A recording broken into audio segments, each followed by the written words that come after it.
Hi guys, it's Nigel here again, and this is something I've never really done before. I've done a review of this kit, and as you'll know if you've seen the review, I did it sort of from the box that it came in, so it was completely blind. As I say, I've seen a few reviews of the kit on YouTube, and a few people have knocked it, and a few people have said it's great and everything. Personally, I think it's great. After I did the review, I took some photographs, and then I've obviously looked through the instructions again, had a good look at the kit. And there's a lot of stuff that I didn't notice in the actual review. It's all positive. It really is something else. It's beautiful. It really is absolutely gorgeous. So first of all, in the instructions they recommend this book, which is the Wing Leader Photo Archive #1, and it's for the Supermarine Spitfire Mark 1. I have reviewed these books. I've reviewed all of them. I have all of them, the photo archives, and these books are absolutely awesome. For there are things like this. They have these computer generated images and they have modeller's notes. So there's going to be standard aerial with wire, bulge, cockpit canopy, armoured windscreen. Stuff here that you may not notice in photographs and stuff, but it's giving you all the notes there. And also, like in the back here, they've done this with Lancaster books. You can see here, crowbar in the door, introduced from 1941 and never read in wartime. You see people paint this crowbar red and all that. So obviously this kit, because it's based around 1940, doesn't have the crowbar. It's also got the later type latch on there, with not the early type with the wire and the loop. And it's little notes, things you don't see on a pre-1941 Mark 1. And it's little notes like that I find really, really helpful for, you know, if you're into making your models accurate. It's not about rivet counting, it's about just making your models accurate. The other thing that I noticed on here, which was unusual, on these early Mark 1s, the actual demarcation line for the camouflage is not like on a later Spitfire where the where the engine cowling or the engine cover goes. It's not the edge of the camouflage. The camouflage actually goes down lower. You can see here it goes down lower onto that belly panel camouflage, so that's another one to look out for. And it's just, these books are just amazing. They're absolutely awesome, absolutely fantastic, really, really good books, and you know, so worth having. So that's my first recommendation, and following on from what they've been saying. But also I've been looking through the instructions and I've noticed a few things that I missed in the review. So they're giving you the different options for A, B and C with different colours and everything. So, you know, it's worth looking at that. They're also talking about the armour plates here. The armour plating there and there, you know, most likely painted black, but it could have been green, aluminium or black. They don't really know. I think I'm going to do mine the XF76 interior green colour. But in fact, I'll probably use my own interior green, which is slightly dark. It's between XF, it's this one here. It's sort of between XF76 and XF71. I feel XF71 as an interior green is too dark. Remember, all this is going to be like apple green, which is actually mentioned in here. Interior areas were primed with light grey before being painted aluminium, except for the cockpit. Between frames 8 and which were painted a colour described as supermarine green and apple green. Note this is different from the paler grey green. Blah blah blah blah blah. He also goes on to say here that well, we have tried our best with paint suggestions. There is no doubt many will disagree with us, which is okay. So that's Richard doing his research bit there for us. You can only dream of how good the instruction manual would have been for the Lancaster, can't we? But yeah, so notice that, and then we've got different sort of bits and pieces going on with the spare filaments for the reflector sight. For C, you remove them and then you put them in here, which is the A55, which for some reason has a hazard marking there, attention. So whether that's so you don't miss it or what, I don't know. But that's for the C version. The others have it up on this side. Also of note here, this photograph, it's talking about different colours. I've been reading here, but apparently different sub-assemblies were built by different areas, and therefore the paints weren't ever evenly matched, which is where it comes into, you know, people, oh, it's the wrong colour grey you've got there, it's the wrong colour green and all that.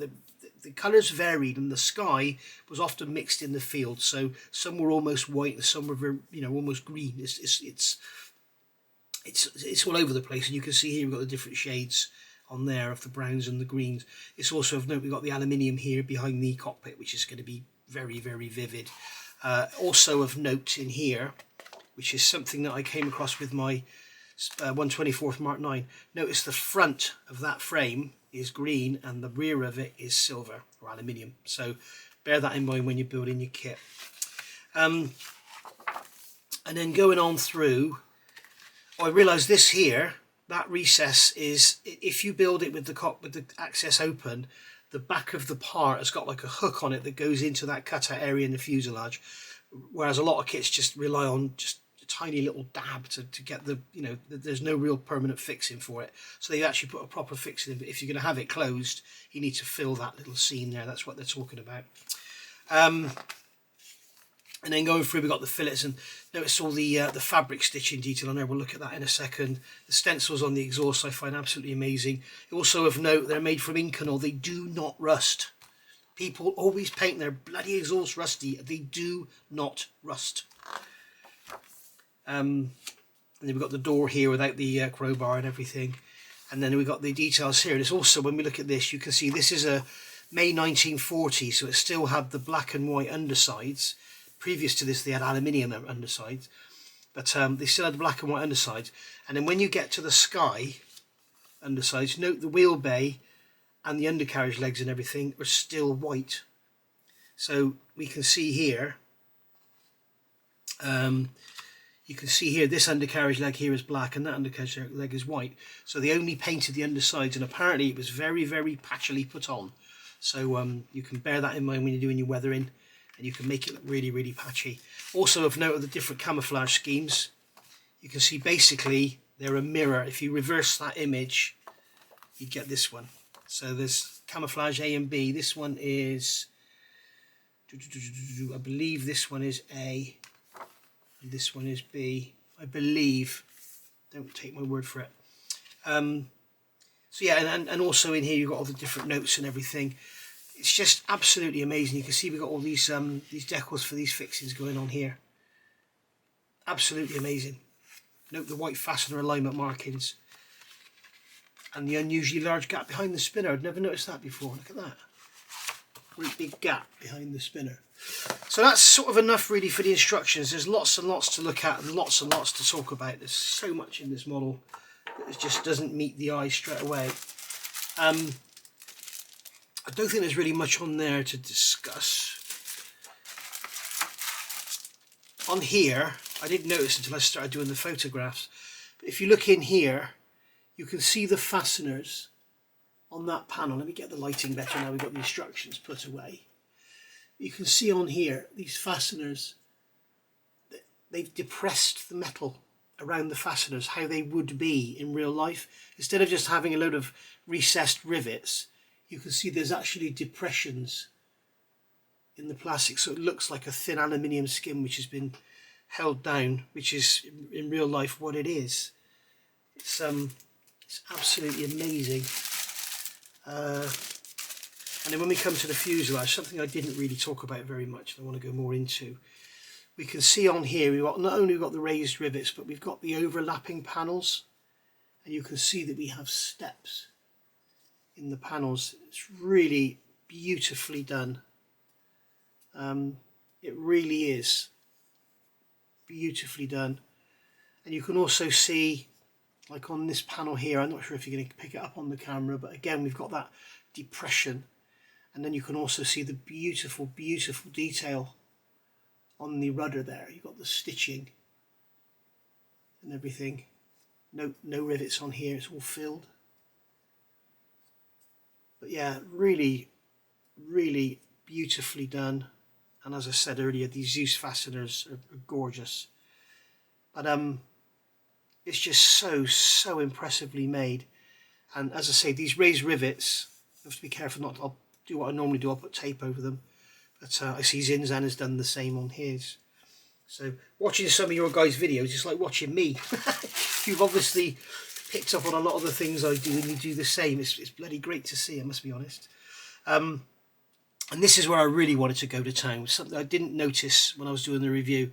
But you can see how these panels are slightly raised, but they're not they're not evenly raised. They're sort of uneven, because you know we're so used to seeing everything nice and flat and beautifully engraved and precise rivet positions and everything. And in real life, they weren't necessarily like that. The panels didn't always go down dead flat. They might have got damaged or stood on when they're on the ground. You know, it was a war machine. It wasn't a thing of beauty. It's not a preserved, you know, restored museum piece. It's, especially in these early days, it was being pulled about and messed around with a lot. And they've really got that to a T in this kit. And we've got these, you know, like that door there is raised more at the front than it is at the back. It's just beautifully done. These panels underneath, they're the same. They're raised and in different positions. And again, with this center panel here, we can see all the recessed dimpling around those rivets. You can see the attachments wherever they're, whether they're rivet screws or what, I don't know, but they're absolutely stunning. You can see the depressions, and it's so accurately depicted. Again, on these fairings, on these fillets here, you can see, I'm not sure if the camera's picking this up because the grey plastic's not making it easy, but again, we've got all those depressions around there. It looks like it's thin aluminium with a screw in it, as it would be in real life. It's just gorgeous. And then where you've got the thicker panels, you have got the plain, you know, recessed markings for the fasteners. But this is stuff I didn't actually notice until after I'd done the review, and I just wanted to come back and sort of highlight it because I don't know if anybody else has. Probably have, but you know, you can see it on there, that dimpling along there. It's stunning. It's going to look amazing. It's built, you know, nice thin coats of paint, you know, rubbing down your seams, taking care of your seam work. Just really take your time, don't damage your raised rivets, and just, you know, fit 3 times and glue once, and be really, really careful with your glue, because the last thing you want on this is oozage and stuff. But yeah, it's gorgeous. It's absolutely bloody gorgeous. So there we go, guys. That was all I really wanted to show you. Oh, I did also notice in the review I mentioned they could be Cartograph, or Zanetti is that company. They're actually Cartograph decals. So I saw that in the slip, the paper they put in. But yeah, you know, there are some, no doubt, that will say this is poor quality because they haven't got it flat. Believe me, that is intentional, and I love it. Absolutely love it. It's stepped all over the place. It really is gorgeous. So you got raised rivets in there as well, which is a nice touch. But yeah, it's absolutely stunning, guys. I would thoroughly recommend this kit. As I say, you'll get 10% off, so it'll be £90 from Premium Hobbies, or there's lots of other shops around the country that are getting their stock now. So in the UK, that is.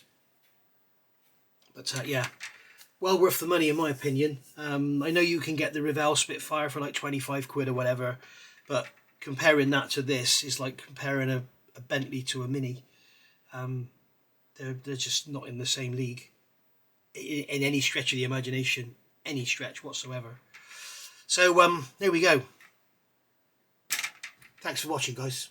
I'll see you all soon. I'm going to start this very, very soon. Bye for now.